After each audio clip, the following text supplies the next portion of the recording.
그러므로 너희는 이렇게 기도하라. 하늘에 계신 우리 아버지여, 이름이 거룩히 여김을 받으시오며 나라가 임하시오며 뜻이 하늘에서 이루어진 것 같이 땅에서도 이루어지이다. 오늘 우리에게 일용할 양식을 주시옵고 우리가 우리에게 죄 지은 자를 사하여 준 것 같이 우리 죄를 사하여 주시옵고 우리를 시험에 들게 하지 마시옵고 다만 악에서 구하옵소서. 오늘은 우리를 시험에 들게 하지 마옵시고 다만 악에서 구하시옵소서를 살펴보도록 할게요. 일단 기본적으로 하나님은 우리가 시험에 빠지지 않고 악한 것으로부터 보호받기를 원하세요. 그런데 우리 주변을 둘러보면, 아니 우리 자신도 포함될 수 있고요, 하나님에 대해서, 기도에 대해 별로 응답하지 않으시는 분, 뭔가 인색하신 분, 내 편을 쉽게 들어주지 않으시는 분, 때로 내게 어려움 주시고 나를 힘들게 하시는 분이라 착각하게 되는 경우들이 있어요. 그런데 야고보서 1장 13절은 이렇게 증거해요. 사람이 시험을 받을 때 내가 하나님께 시험을 받는다 하지 말지니 하나님은 악에게 시험을 받지도 아니하시고 친히 아무도 시험하지 아니하시느니라. 그러니까 하나님께서 우리를 넘어지게 만드시는 분이 결코 아니라는 거죠. 성경을 보면 시험에 대해서 두 가지 측면으로 살필 수 있는데요. 첫째는 테스트의 성격이고 둘째는 템테이션, 즉 유혹의 성격이에요. 첫째는 긍정적인 것이에요.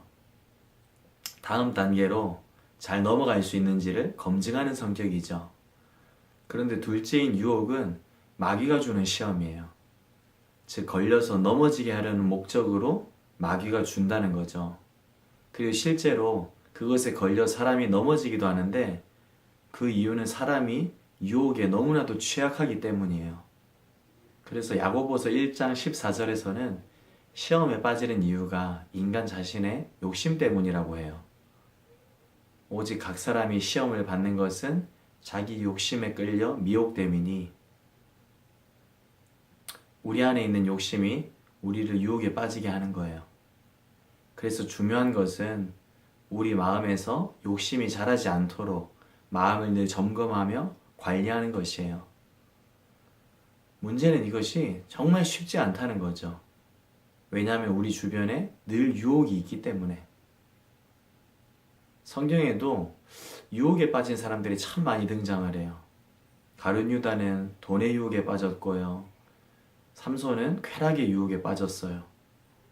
그리고 솔로몬 왕은 돈과 명예와 쾌락의 유혹에 빠졌었어요. 오늘 우리도 마찬가지예요.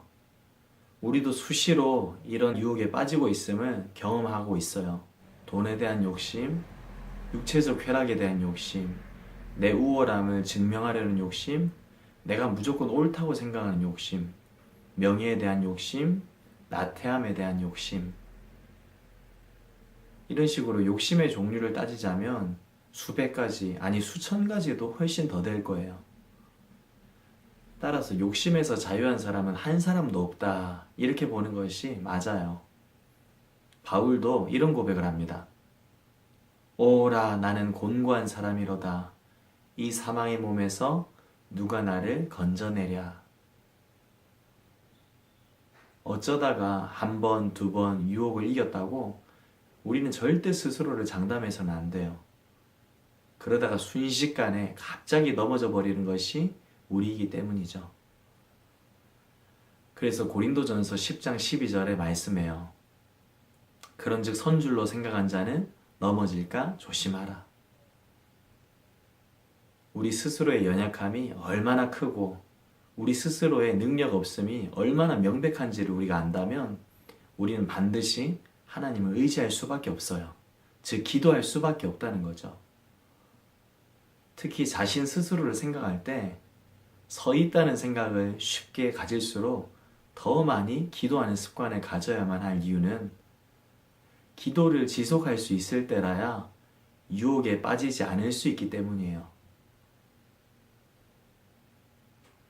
베드로는 주님을 버리지 않겠다고 큰 소리 쳤었어요. 하지만 큰 소리 친 대로 하지 못했죠. 그는 오히려 주님을 3번이나 부인했어요. 이것을 보면 큰 소리 치는 게 결코 믿음이 아님을 알 수가 있어요.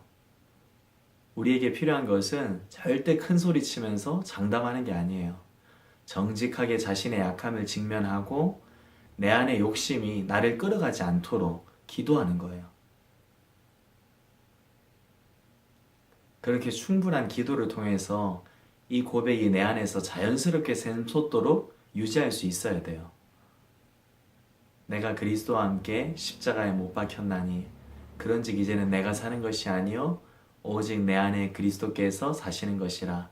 이제 내가 육체 가운데 사는 것은 나를 사랑하사 나를 위하여 자기 자신을 버리신 하나님의 아들을 믿는 믿음 안에서 사는 것이라. 내 안에 내 자아로 말미암은 우상들이 예수님으로 대체될 때라야 우리는 인생의 욕심에서 자유할 수 있어요. 그리고 그럴 때 우리는 나를 찾아온 시험이 나를 죄의 유혹으로 끌고 가는 것을 피할 수 있어요. 오늘도 날 살게 하신 예수님의 그 사랑 앞에서 나를 발견하며 그 사랑에서 찾게 되는 거룩한 기쁨을 힘입어서 스스로를 기도의 자리로 복종시키며 승리를 이어나갈 수 있기를 소망합니다.